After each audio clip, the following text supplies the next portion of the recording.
ಎಲ್ಲರಿಗೂ ನಮಸ್ಕಾರ.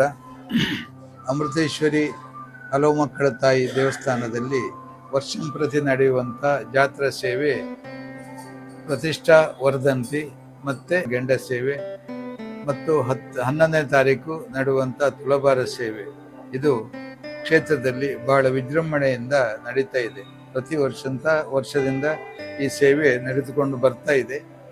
ಸಾಧಾರಣ ನಮ್ಮ ದೇವಸ್ಥಾನಕ್ಕೆ 500 ವರ್ಷಕ್ಕೂ ಮೇಲ್ಪಟ್ಟು ಇತಿಹಾಸ ಇದೆ. ಅಂದಿನಿಂದ ಇಲ್ಲಿವರೆಗೆ ವಿಶೇಷವಾಗಿ ಕೋಟ 14 ಗ್ರಾಮದ ಶಕ್ತಿ ದೇವತೆಯಾಗಿ ಅಮೃತೇಶ್ವರಿ ಹಲವು ಮಕ್ಕಳ ತಾಯಿ ಎಲ್ಲ ಸಕಲ ಭಕ್ತರ ಇಷ್ಟಾರ್ಥಗಳನ್ನು ಪೂರೈಸಿ ತಾಯಿ ಅನುಗ್ರಹಿಸಿ ಎಲ್ಲರ ಸಂಕಷ್ಟಗಳನ್ನು ಪಾರು ಮಾಡಿದ್ದು ನಮಗೆ ಗೋಚರ ಆಗ್ತಾ ಇದೆ. ಅದೇ ರೀತಿ ಎಲ್ಲ ಭಕ್ತಾದಿಗಳು ಇಲ್ಲಿ ಪ್ರಾರ್ಥನೆಯನ್ನು ಮಾಡಿಕೊಂಡು ಹೋಗ್ತಾ ಇದ್ದಾರೆ. ಇವತ್ತು ಪ್ರತಿಷ್ಠಾ ವರ್ಧಂತಿ, ಪರಿವಾರ ದೈವಗಳಿಗೆ ನವಕ ಪ್ರದಾನ, ಇದೆಲ್ಲ ವೀರಭದ್ರನಿಗೆ ಕಲಶಾಭಿಷೇಕ ಮತ್ತು ನಾಗದೇವರಿಗೆ ಮತ್ತು ಪರಿವಾರ ದೇವರಿಗೆ ಎಲ್ರಿಗೂ ನವಕ ಪ್ರದಾನ ಒಂದು ಕಾರ್ಯಕ್ರಮ ಇವತ್ತು ನೆರವೇರಿದೆ. ಗೆಂಡ ಸೇವೆಯಲ್ಲಿ ಪ್ರತಿ ವರ್ಷ ಒಂದು 2500ರಿಂದ 3000 ಜನ ಇಲ್ಲಿ ಗೆಂಡ ತುಳಿದು ನಂತರ ಒಂದು ರಾತ್ರಿ 8000 ಜನರ ಅನ್ನ ಸಂತರ್ಪಣೆ ಆಗ್ತದೆ. ಅದರ ಮಾರನೇ ದಿವಸ ಅಂತ ಹೇಳಿದರೆ ಆದಿತ್ಯವಾರ 11ನೇ ತಾರೀಕು ತುಲಾಭಾರ ಸೇವೆ. ಇವಾಗಲೇ ಒಂದು 400 ತುಲಾಭಾರ ಚೀಟಿ ಹೋಗಿದೆ. ಆದರೂ ಒಂದು 500 ಹತ್ತಿರ ತುಲಾಭಾರ ನಾಳೆ ದಿವಸ ಒಟ್ಟಿನಿಂದ ನಡೀಲಿಕ್ಕಿದೆ 11ನೇ ತಾರೀಕು.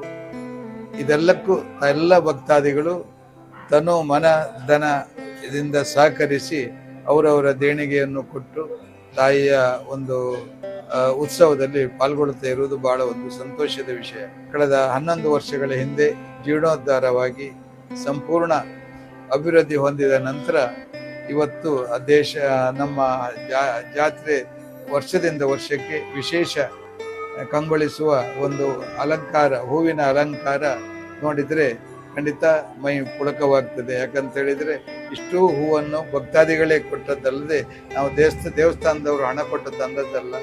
ಈ ಡೆಕೋರೇಷನ್ ಮಾತ್ರ ನಾವು ಹಣ ಕೊಡ್ತೇವೆ. ಖಂಡಿತ ಆ ತಾಯಿ ಎಲ್ಲ ಭಕ್ತಾದಿಗಳಿಗೂ ಅನುಕೂಲ ಕೊಟ್ಟದಕ್ಕೋಸ್ಕರ ಈ ರೀತಿಯ ಒಂದು ವಿಶೇಷ ಹೂವಿನ ಪೂಜೆ ಇಲ್ಲಿ ನಡೀತಾ ಇರುವುದು ಬಹಳ ಒಂದು ಸಂತೋಷದ ವಿಷಯ.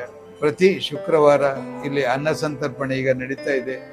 ಪ್ರತಿ ಸಂಕ್ರಾಂತಿ ದಿವಸ ವಿಶೇಷ ಅನ್ನ ಸಂತರ್ಪಣೆ ಇದೆ.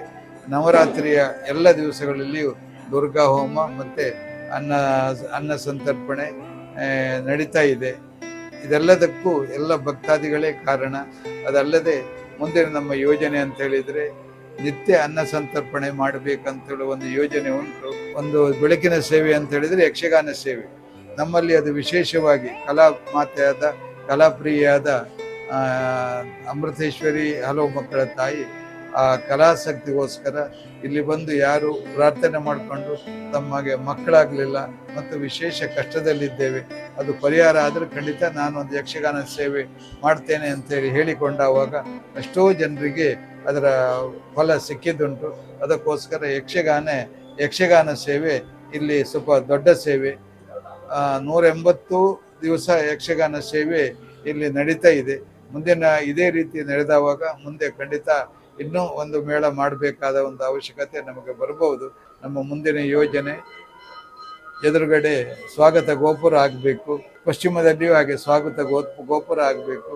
ದೇವಸ್ಥಾನದಲ್ಲಿ ಹೊಸ ಒಂದು ಹಾಲ್ ಕಟ್ಟಬೇಕು ಮತ್ತು ಒಂದು ಮದುವೆ ಪುರಸ್ಕಾರಕ್ಕೆ ಎಲ್ಲದಕ್ಕೂ ಅನುಕೂಲವಾಗುವಂತೆ ಮತ್ತು ನಿತ್ಯ ಅನ್ನ ಸಂತರ್ಪಣೆಗೆ ಅನುಕೂಲವಾಗುವಂತೆ ಒಂದು ಸ್ಥಳವನ್ನು ಇವಾಗಲೇ ನಾವು ಕಳೆದ 2 ವರ್ಷಗಳ ಹಿಂದೆ ಆ ಸ್ಥಳವನ್ನು ಖರೀದಿ ಮಾಡಿದ್ದೇವೆ.